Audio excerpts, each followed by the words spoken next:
Hey everyone, this is Tracy Friedlander. You're listening to Crushing Classical, redefining a thriving classical music career.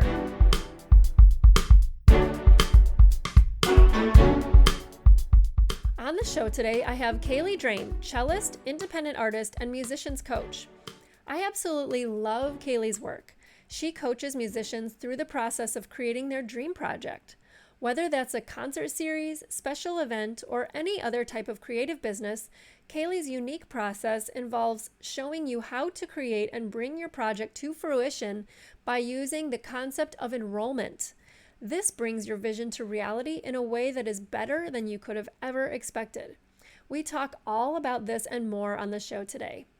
If you have a creative project that you have just haven't gotten off the ground and it's sitting there in your head and not getting out there in the world, Caleigh is the one you need to talk to. Caleigh is launching an upcoming workshop, Release Your Passion, where you'll discover the fundamental limiting beliefs that hold you back from clarifying and taking action on your dreams, the innovative goal-setting tool that guarantees your project is a done deal, and how communication with yourself and others plays a vital role in the ultimate success of your goals. So this workshop runs June 25th, 26th, and 27th at 12 p.m. Pacific Standard Time and 3 p.m. Eastern Standard Time. So if this sounds good to you and you have a project that you just haven't gotten out there in the world yet, join this workshop. So the sign-up link is in the show notes. Let's get started. Welcome, Caleigh. Hi, Tracy. How are you? Hi. Welcome to Crushing Classical. Thank you. Thanks so much for having me. You're so welcome. I'm so excited to have you on today. Tell us about your career, because of course, I know you, we're friends, and I know a lot about what you've done, but why don't you share in your own words what that is? Yeah, absolutely. So I'm a professional cellist, I'm a producer and educator and coach. I lived in New York City for about 11 years before moving out to Los Angeles, and I still focus my career in both cities. Ever since through my education and into my professional career, I've always sought alternative ways of playing, collaborating, finding work. I've loved cross-genre work, and so I do a lot in the realm of working with new independent artists, pop, rock, jazz, and using all of those musical influences to influence my own creative projects. And in the realm of coaching, I've just found an absolute joy to, use my knowledge, my own work in self-development and project building and leadership to help musicians also create projects that they have had on the back burner for years, or they're starting to see could be a possibility for themselves, and they just don't know how to get there. I really get the uphill battle it can be sometimes to discover how to build out and grow projects and get yourself out there and kind of in the trenches, so to speak. So I really love help. To me, it's like collaborating too. It's to help artists, produce their own projects and see those things get created. I love that so much. So, I'm really curious, because as musicians who, like myself, and I know most people in the classical world, you go through music school and you're not nurtured and encouraged to create your own stuff. You're just you follow the path, you learn music theory, music history, you play an orchestra, you do chamber music, already written from the 19th century or whatever. And creating your own projects is completely not even talked about, right? So did you have that experience too? Oh my gosh, yes. I mean, yes and no.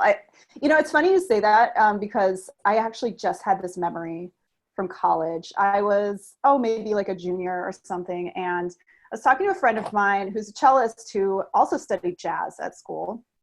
And I was complaining to him because I was like, I just can't find the right piece to play that,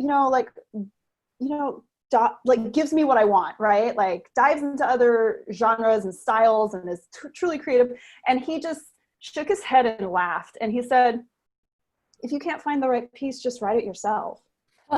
And I was totally dumbfounded when he said that, because it had never occurred to me that the solution to any of my problems could be to create what it is I actually want.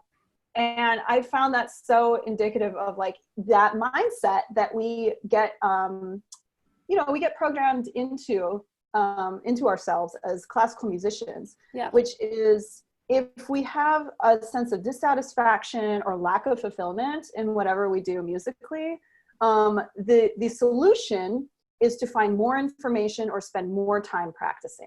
Those were the only two solutions ever given to me. And I think a lot of students probably share that sentiment.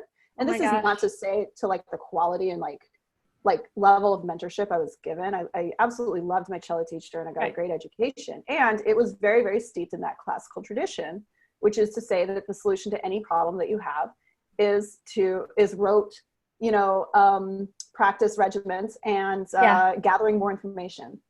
Yeah.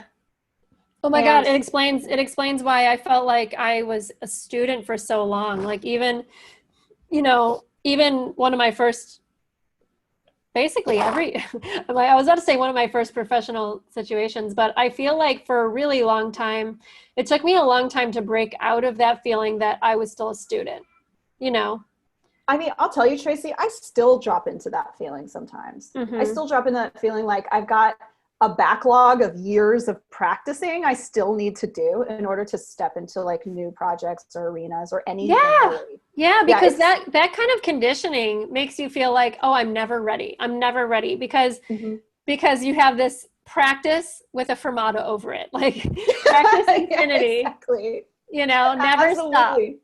Never stop. And there's truth to it in one way. Like the practice of keeping your technique sharp is vital, but how we approach technique is so important, and I think so backwards to how we're like trained to do it. Because again, we're like pouring all of our like faith into thinking the solution lies in us practicing more.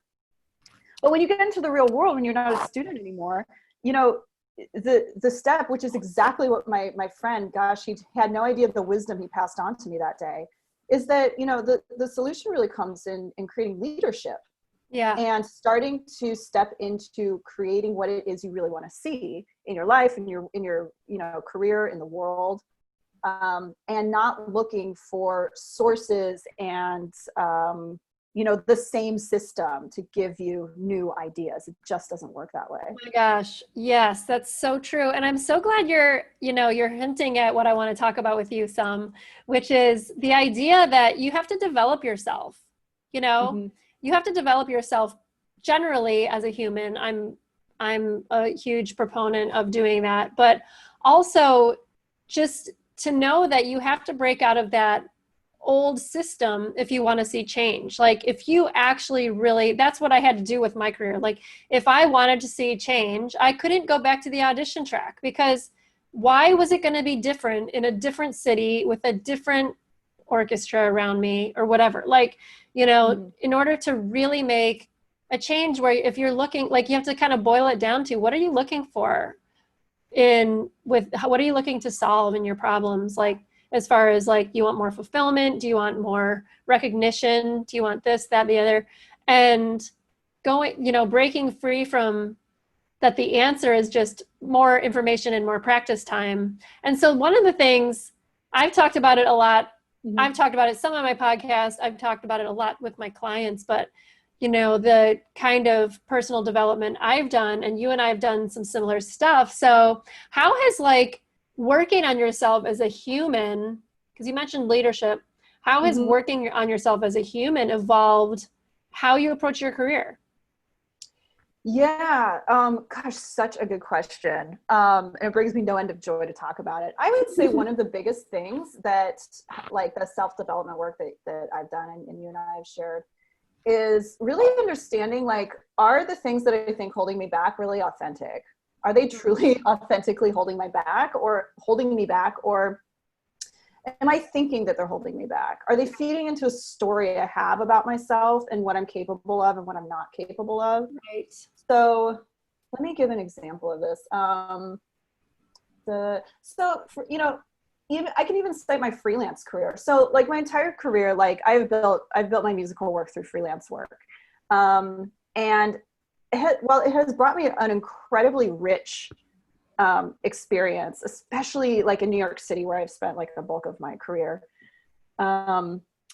You know, there was this feeling of dissatisfaction there and kind of a sense of powerlessness. And I really couldn't put my finger on it. And a lot of times it was me just thinking, you know, band leaders aren't treating me fairly. I'm never going to get paid well for this. You know, my artistic vision doesn't line up with X, Y, and Z project I've ever tried. And I was starting to develop stories about like what my career was actually capable of doing. Mm-hmm.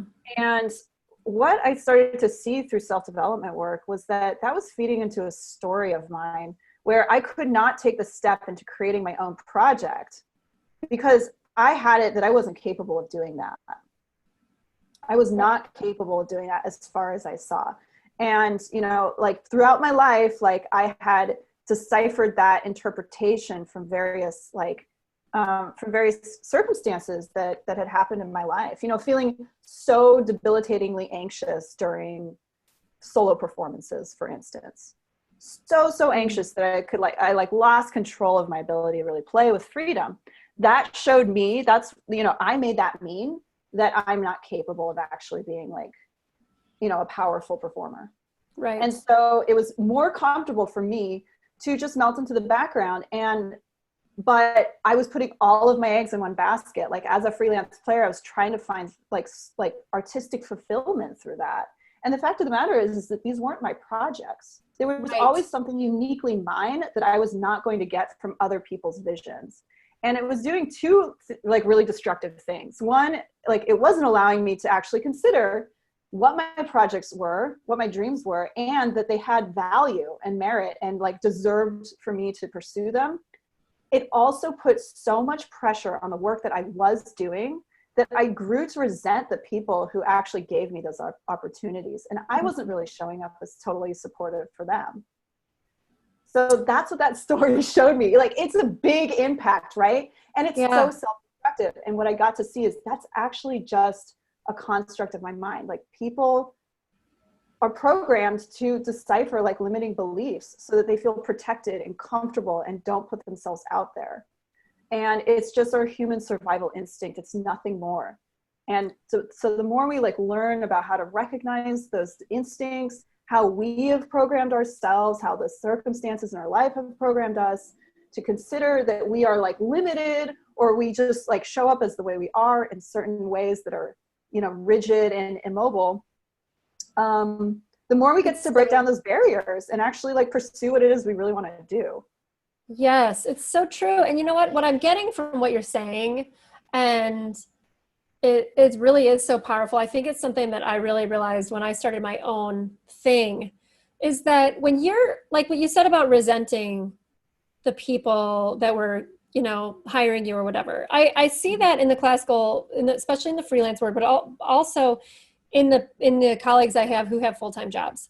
There can become a resentment, and on paper or in their words, they're saying, oh, this person's not running this right. The organization's not doing this. The management doesn't want to do that. Personnel manager's a jerk, blah, blah, blah. Like it comes down to all these like individual little splintered off reasons.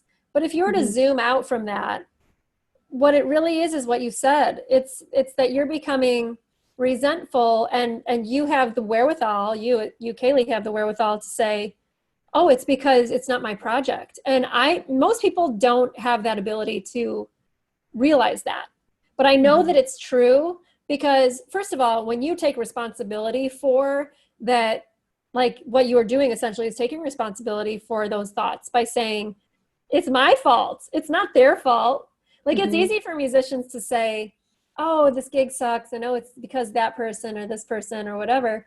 But when you take responsibility and say, oh, the reason I'm feeling like this is because it's not my project. And what I really want is my own thing. And I know that's true because, and you could probably attest to this too, once I had my own thing, then when I did show up to those gigs again, I wasn't bothered. I was like neutral. I was like, it is what it is. It's a gig. I'm going to play it. I'm going to get a paycheck and I'm going to go home. Because that's what it is. It's not your ballet production. It's not your orchestra. It's not your opera, whatever. It's someone else's production that you got hired for.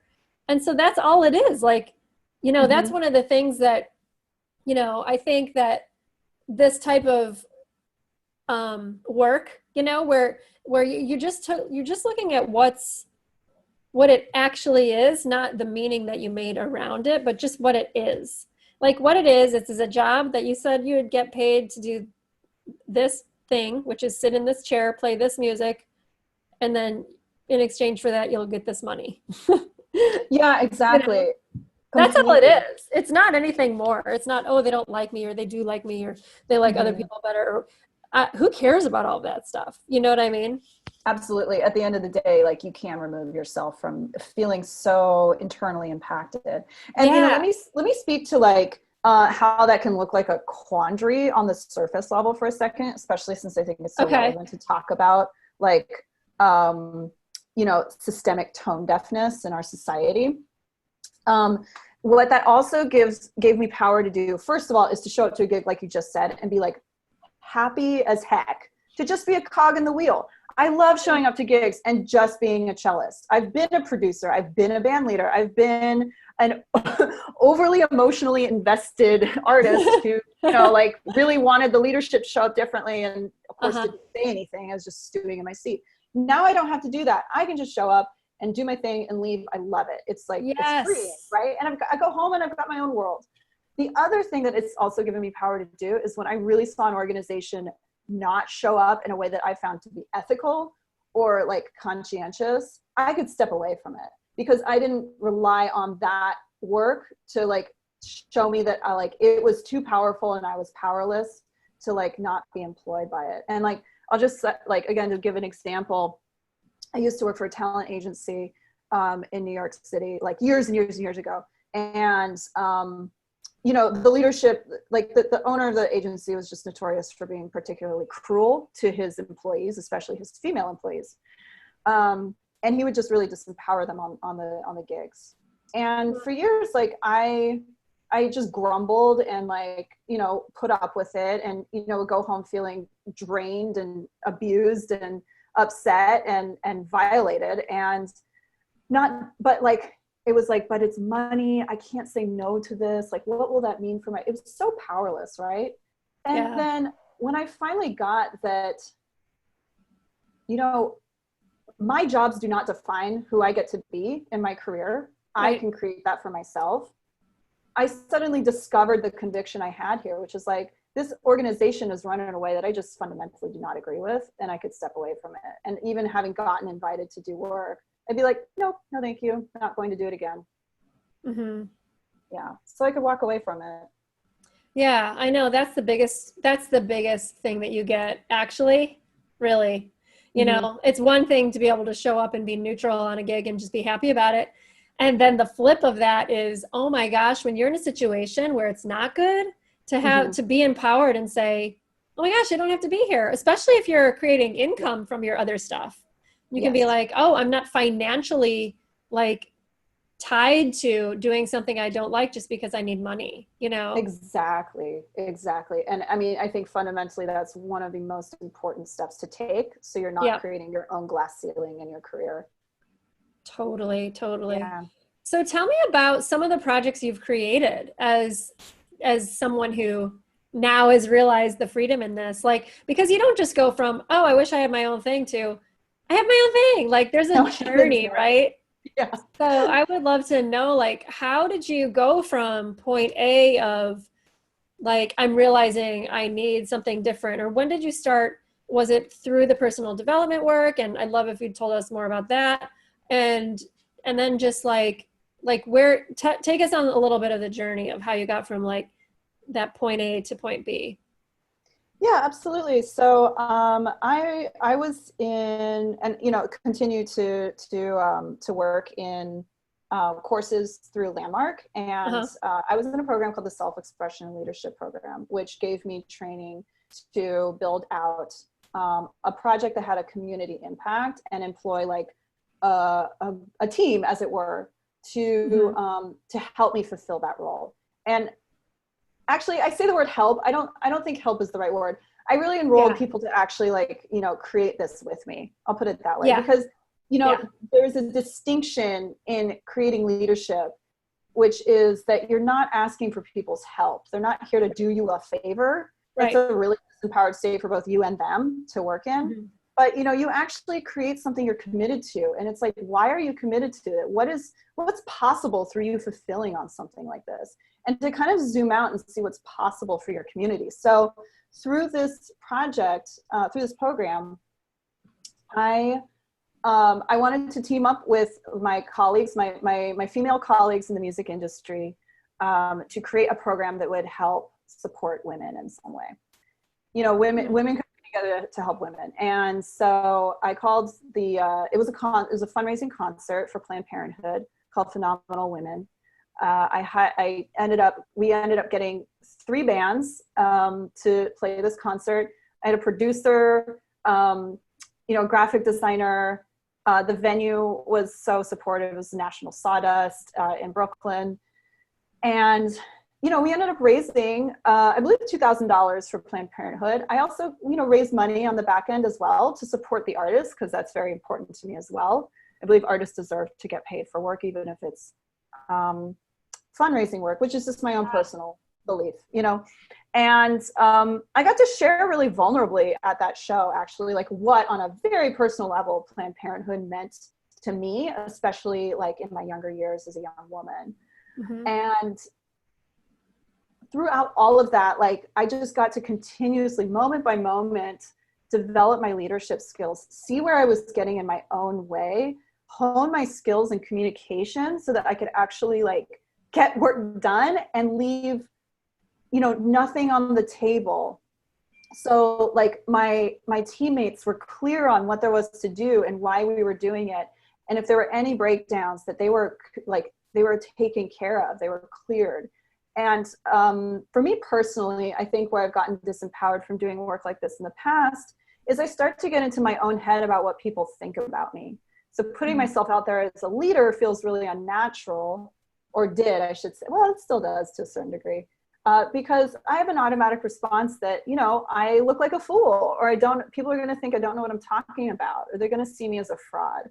Mm-hmm. And that's it's that automatic hardwired response that was just a survival skill that got built into me like throughout my life.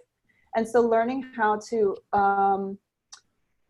recognize that and be able to put it aside so you can get what you want done was really like the core experience of that program. And through that, I got to raise money for an organization I loved. I got to recruit these just badass women to play these shows, or to play the show. I got to be in teamwork with just extraordinary people. And I got to see myself as a leader. And that to me was a really big shift. And since then, I've been able to take that into something that was a little bit more personalized for me this year, which was to start collaborating with a friend on writing original music for processed cello. And we're just so in love with the music we're writing. It's going to be released probably within a month or so, actually. And we just keep listening to it. We're like, I've never heard anything like this. It's so innovative. And it came through the same kind of like set of tools that I learned through developing out Phenomenal Women, that fundraising concert, which is how to communicate and enroll people and create a possibility so that other people can join, they see something in it for themselves through what you're creating. Yes. And you know what? I want to talk about that for a second, because it's so rooted in audience building, what I teach, what you just said, mm-hmm. Not only the enrollment piece, but see something for what you just said, see something in it for themselves. Yeah. Because really, isn't that the key to enrollment? Because mm-hmm. as much as you want to pretend, everyone wants to pretend that they're like a selfless human who will do anything or any amount of stuff for someone else. There's always something in it for you as a person too. And there should be, right? Yeah. I mean, that, absolutely. And so that's how enrollment works. And so I love that you brought up this word, because generally we don't use the word in this terminology. We think of enrollment as I'm enrolling in a course at college or whatever. Right. But I spoke to a group earlier in this week about sales. And everyone was sort of like, sales, yuck, it's yucky or whatever. Mm-hmm. And I said, well, a lot of people think sales is yucky, but what you should think about is going beyond like getting someone to pay you to do something, and think about the enrollment process in the process of, getting someone interested and excited and inspired and motivated to join you in like your mission or your effort or whatever. And so would you say that's a good description, or how do you like to describe, like if you were to define the word enrollment, because it's so important. Like if you're creating your own project, if you are raising money for something, whether it's an institution or a nonprofit or whatever, which is relevant in the classical music world big time, or even if you're like starting a Patreon account, or you're trying to do something in your performance world, either for an organization or for yourself, enrollment is key. And I wonder if you could kind of explain a little bit of that, because I know it's a lot of what you do too in your work. Yeah, absolutely. I'm so glad that you zoomed out too to kind of like take a look at this. So I think, I can imagine that a lot of people out there might be listening to us talk about enrollment and being like, why do I need to do that? Like, right. I don't want to ask people for stuff. Enrollment is an incredible experience. So for me, it's like enrollment is really authentically sharing what you see possible in an action, an event, an idea, like the seed of something. And having that actually touch the person you're speaking to, like inspire them. And so that they see something for it in themselves, So if I'm creating a project that brings women in the music industry together to benefit women in society, that's an enrolling possibility. Like that's actually what was possible through my concert. Like that's what I got to create. And that was the key that actually enrolled people into like coming in and joining. It's like joining a cause kind of. Yeah. And whether that cause is your nonprofit and raising money for it, offering your services as a coach, a teacher, a performer, starting a Patreon account, and, like building your audience. It all comes down to enrollment. Like why are you doing what you do? What does it mean to you personally to do that?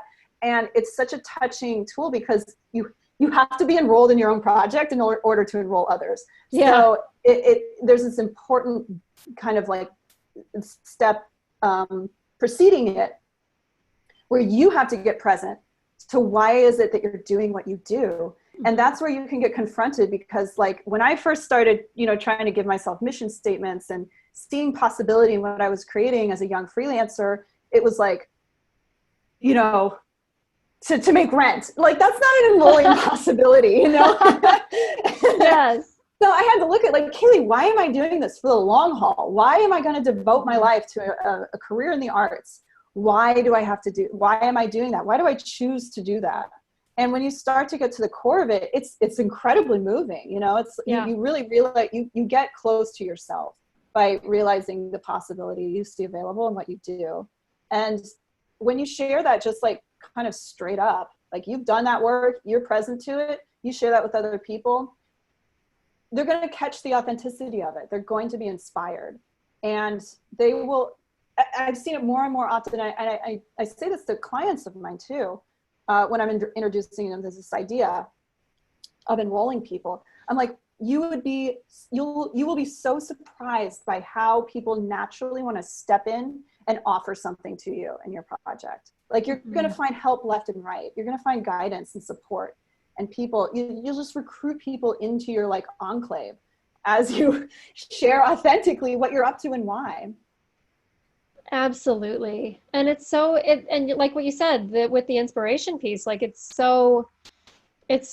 actually the lifeblood, like the energy, it's the motor that propels things forward when everybody that's doing a project together is enrolled in it. Because if you look like if you're just to like look at an orchestra on stage, like the 80 people or whatever, I mean, how many people have said, oh my God, there's so many people on that stage, wherever it is, I'm not talking about any particular orchestra, but you know, generally people look at orchestras and go, well, some of those people don't even move. They don't even smile during their performance. They're just sawing away or whatever. Mm-hmm. And but then you look at another, say you look at like a self-founded conductorless chamber orchestra or something, you know, Right. and then you're like, well, I think everyone here is enrolled in like the mission of creating music together without a conductor, or like, Mm-hmm. you know, like suddenly there's a new level of, ooh, what's this? Like my ears have just perked up. Everybody that's doing that thing together is doing it for a reason.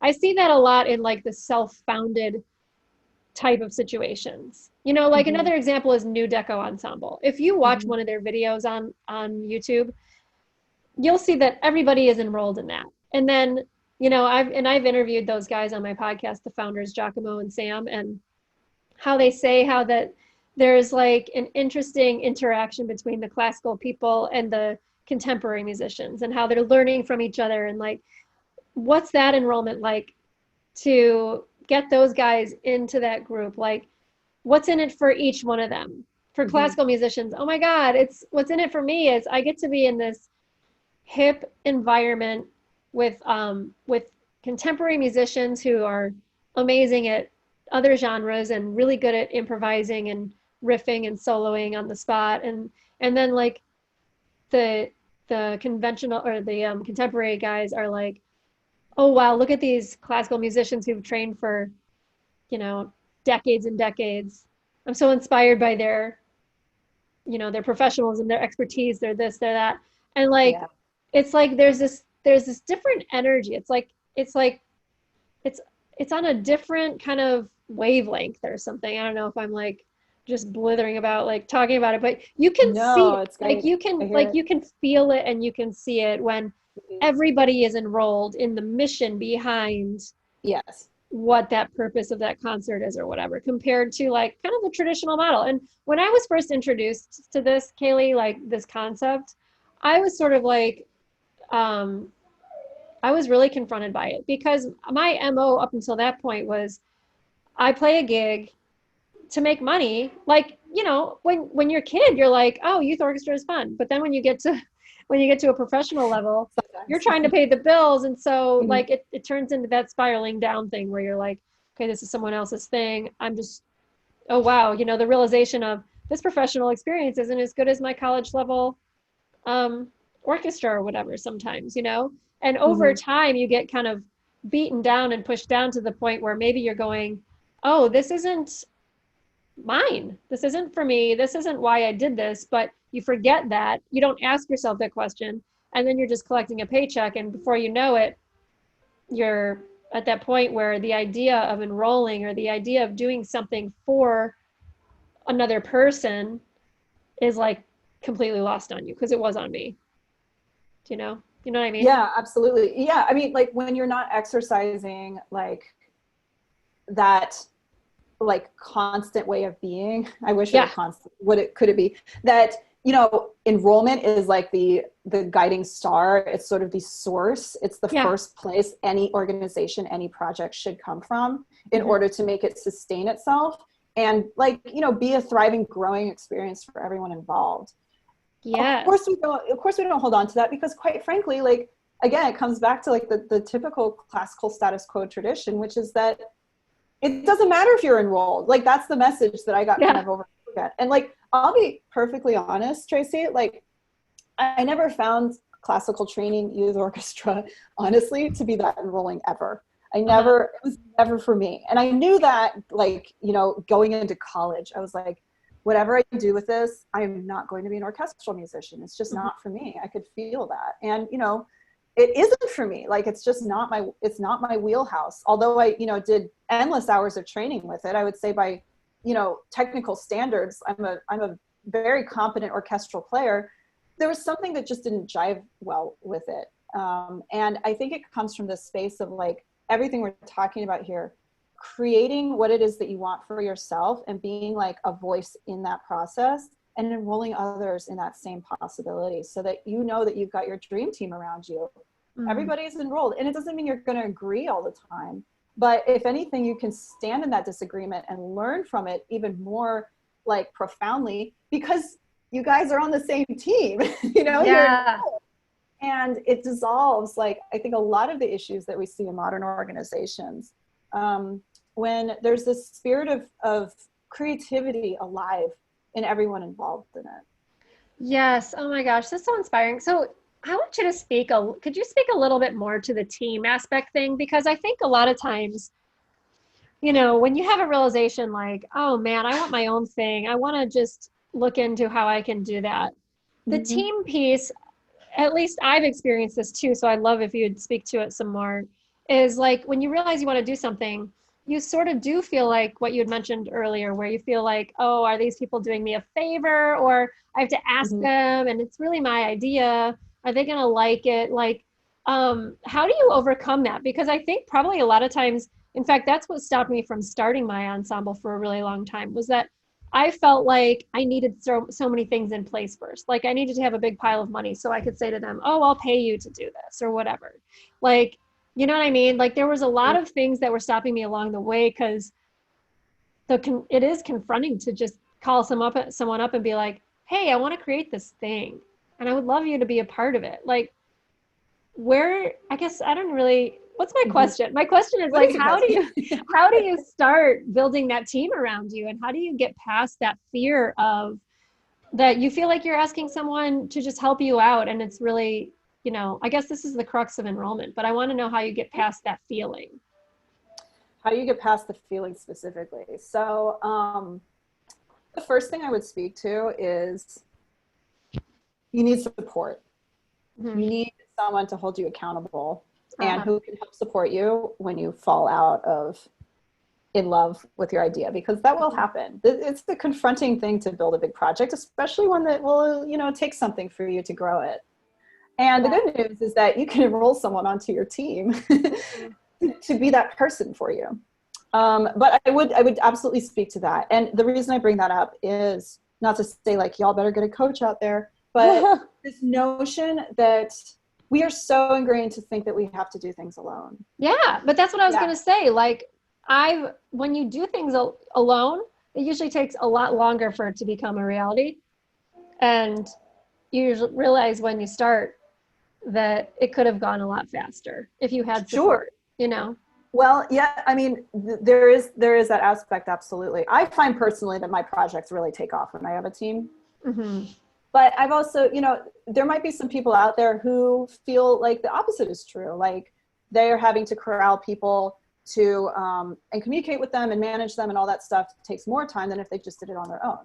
Right. And maybe you have even experienced that being the case. And to that, I would say, I quote one of my dear coaches, who's helping me build out teams these days. She says that if you want something done fast, do it by yourself. If you want something to go far and sustain itself, do it with a team. So Mm-hmm. there's always at some point, whether it's the velocity at which you can get your project done or the scope to which your project can scale, a team is going to be necessary. At a certain point, there's just going to be a cap on what you do. So you asked me specifically, like, how do you start to cultivate a team? And again, it starts with your own work, getting clear on what it is your goal, what your goal is, and why is it that what's possible in you achieving your goal. And that possibility is going to be your guiding light throughout the entire project. Sometimes it feels a little precious maybe to like journal about like what's possible, right? It's not a feel-good exercise whatsoever. It's actually the thing you need to go to when you're not feeling good. And you won't feel good at some point. I can guarantee it in your project. You're going to get confronted, frustrated, find a billion reasons to quit, and go back to that possibility and remind yourself, like, why are you doing this? What's the bigger commitment here? And get clear on what it is that you want to create so that by the time you're ready to start enrolling people in the project, you have a vision of what what could actually be achieved. And then the other component that is so important to leadership is being there to listen to other people and know that in your leadership of them, you are actually being of service to them. So listening is what, like, really, like, we think that we're great listeners, people have no idea how to listen to each other, because what we're listening to when we hear other people speaking is we're listening to our thoughts reacting to what we're hearing them say. Mm-hmm. Right. So, you know, you might, I mean, a perfect, very timely example of this is Black Lives Matter, right? People hear that, I mean, especially, you know, gosh, just a month ago, and they're like, that's a political statement, right? That's not a political statement. It's the reaction to the statement Black Lives Matter that has them, you know, respond and interpret it as political based on their own belief system or whatever, right?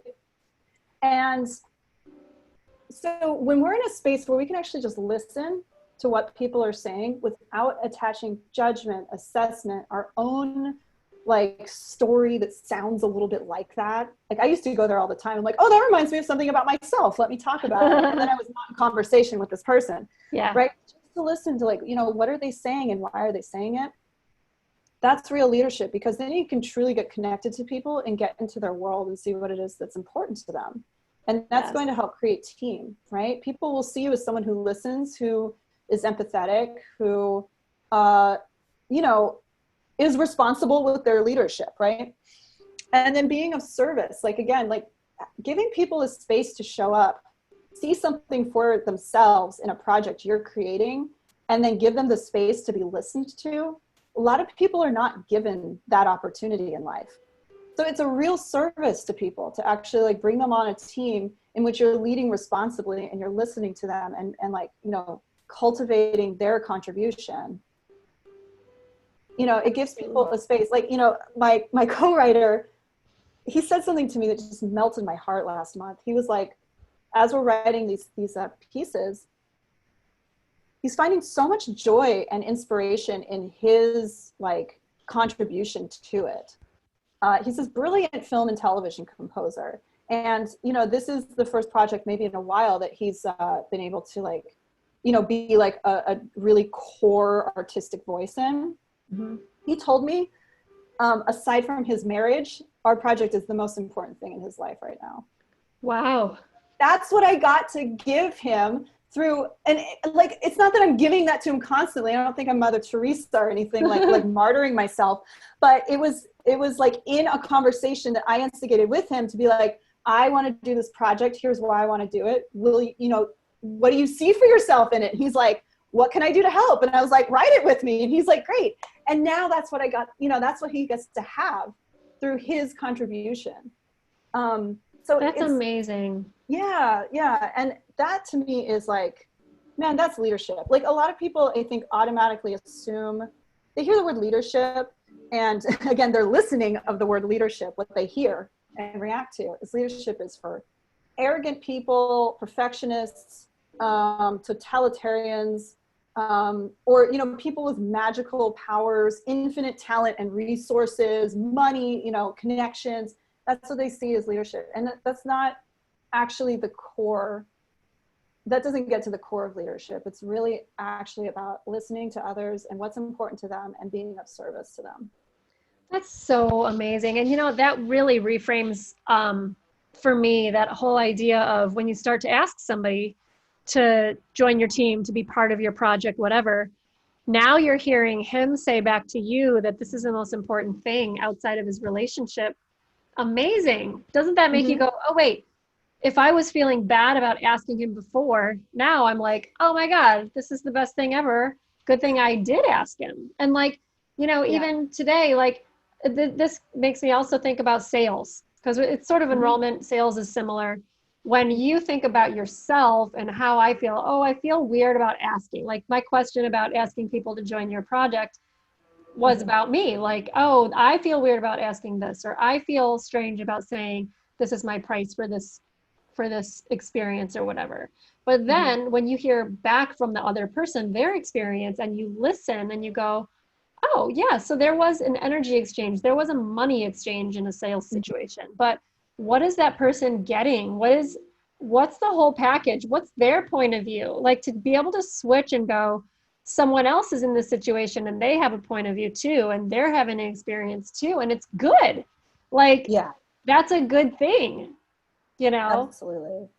And I think we listen, tend to think of, sorry to interrupt you, but we tend to no, think go of ahead. like, oh, I'm asking that person for a favor or to give me money for something or whatever, without going, no, we're creating something together. Even in the case of like, if someone signs on to be your client, it's not like you're asking them for money. It's like they're paying you to join your team and create something together for them. Absolutely. Yeah. You know, and this is such a relevant point to like what we can do to have power in our careers as Yeah. musicians. We musicians know better than anybody through the time and effort and like, you know, focused intention we put towards practicing, to know like that intentional action is an investment.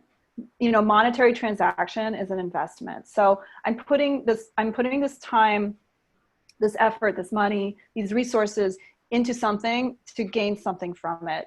And you know, that's a very like fundamentally important aspect of human beings, like receiving something that helps them grow. You know, you can go and ask somebody for a favor and they might do you a favor, but I can guarantee you if you ask them again and again for a favor, they're going to stop talking to you at a certain point. And it's the same thing with like free and cheap stuff, you know, like, Right.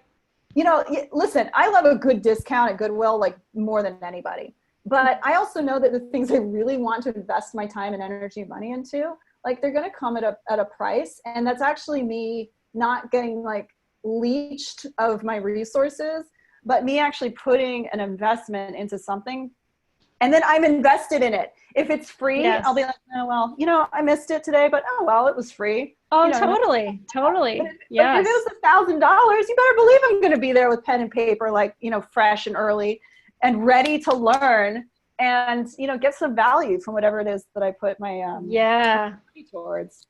That's a total, I think we could have a whole other podcast on that, because that's about being on the court. That's about putting skin in the game, you know? Mm-hmm. So Absolutely. I love that. And really that's what we're talking about here too, because as you go to create your program or your, you know, program, concert series, whatever project it is, Mm-hmm. and the people that you support, like getting skin in the game by getting a coach and having help, that's putting yourself on the hook for it, you know?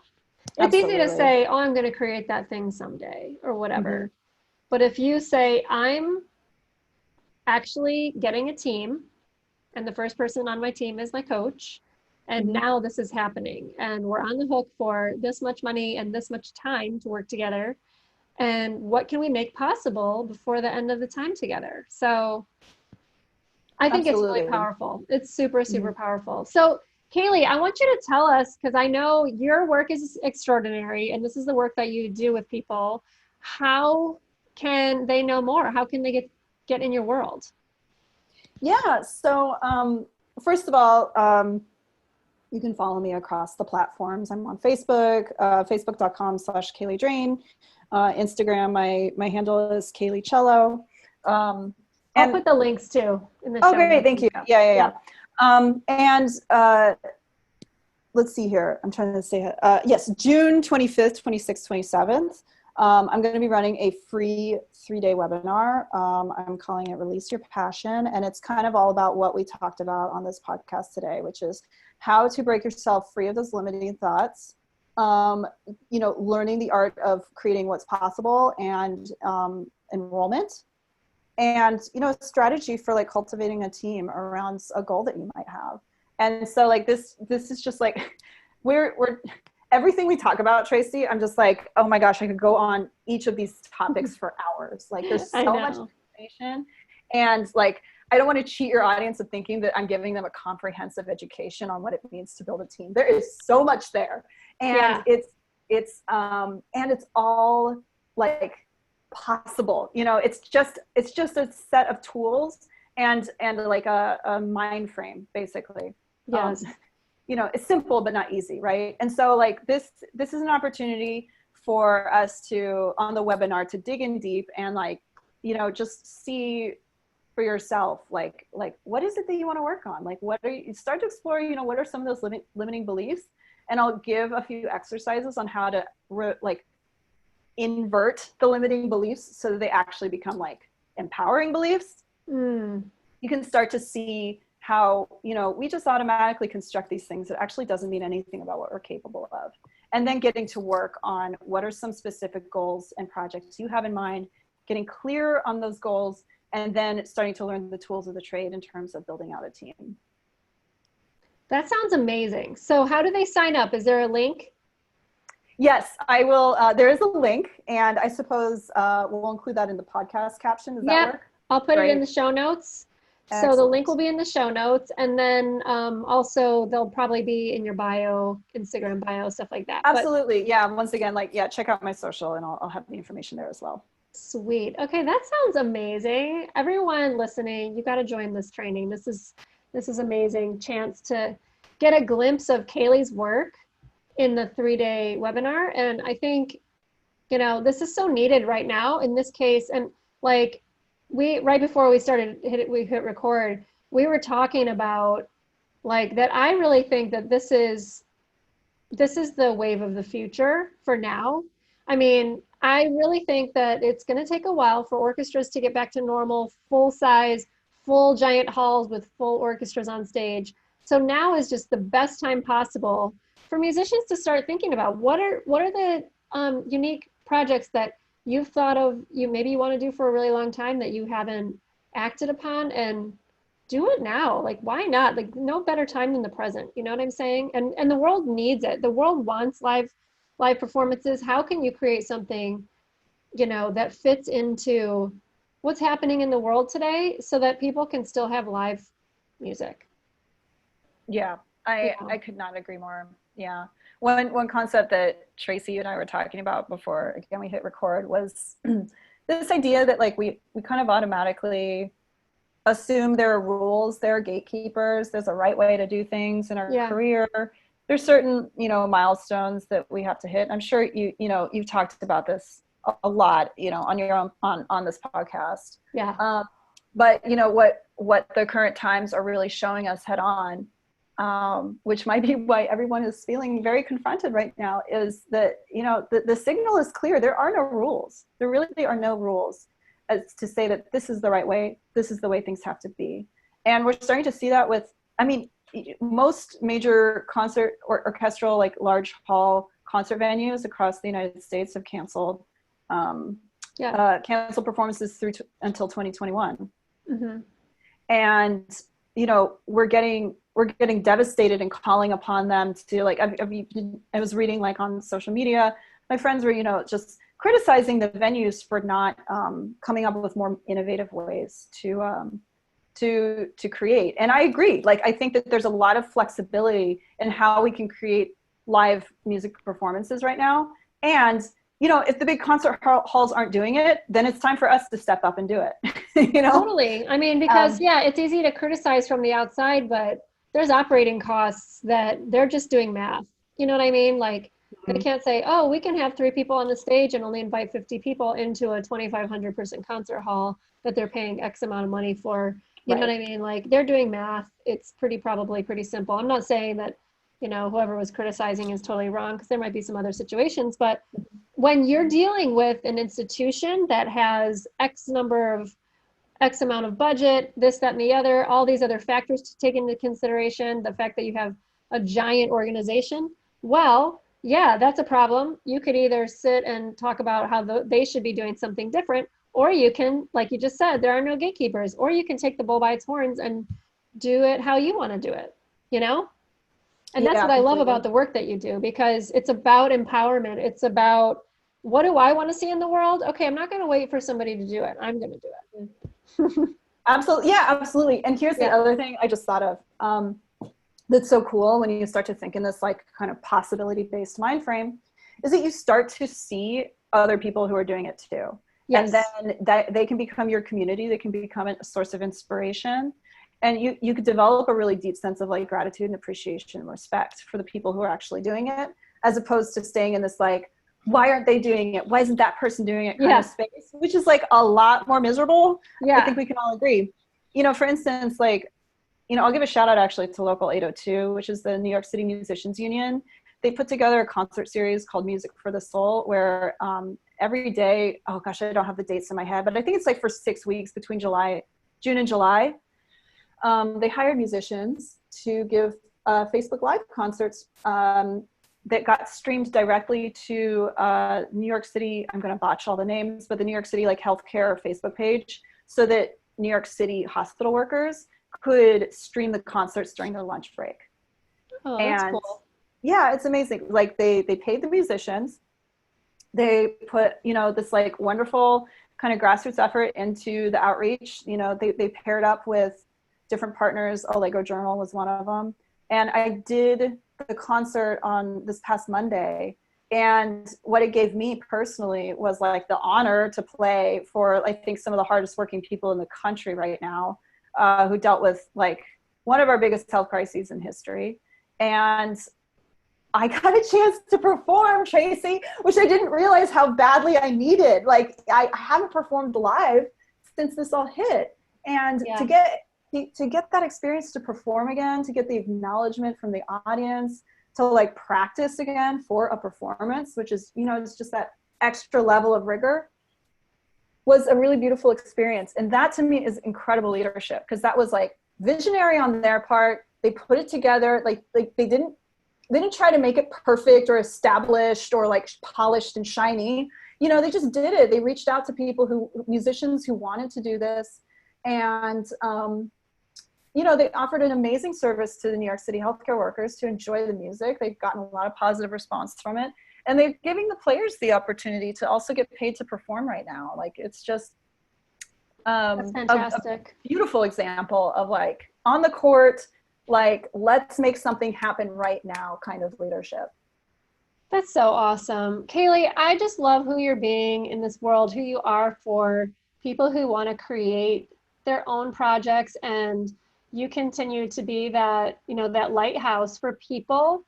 And I just know that your career is going to, it's just going to exponentially grow, because as we move forward with the state of things, I just know that more and more musicians are going to be creating their own things, and you are there for them, which is so exciting. So thank you so much for being on the show. And I'm going to put all those links in the show notes so people can sign up and be a part of your 3-day webinar, Release Your Passion, which is so exciting. And they're going to get to hear more and more from you, because I'm going to put your social stuff there too, so they can follow you. Awesome. Tracy, thank you so much for having me on the space. It's just been truly a pleasure. I love talking to you about all these ideas, and that we get to do it in this space is just awesome. So thank you. Awesome. Thanks so much, Caleigh. Yeah. Take care.